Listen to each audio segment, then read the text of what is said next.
नमस्कार जय जगन्नाथ।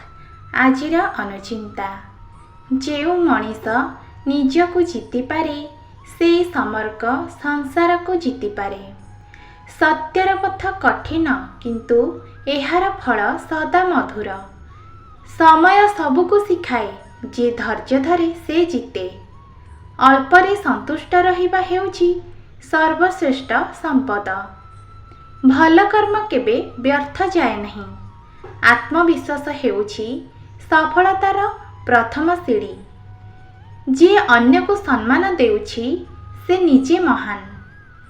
दुख आसे जीवाको, आशा आसे रहिबाको।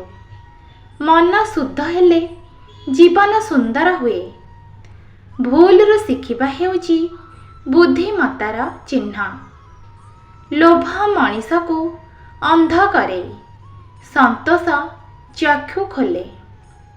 नीरवता अनेक समस्यार सर्वोत्तम उत्तर। भगवान को भरोसा कर किंतु कर्म करिबा छाड़नी। जे माफ करि पारे से सबुठारु शक्तिशाली। सहज पथ सदा श्रेष्ठ हुए नहीं। भल चिंता भल भविष्यत गढ़े। अभिमान पतनर कारण, विनय उन्नतिर पथ। जीवन छोट किंतु स्मृति दीर्घ। आशा थिले अंधकार रे मध्य आलोक मिले। निजकु बदलाओ, संसार आपे आपे बदली जीव।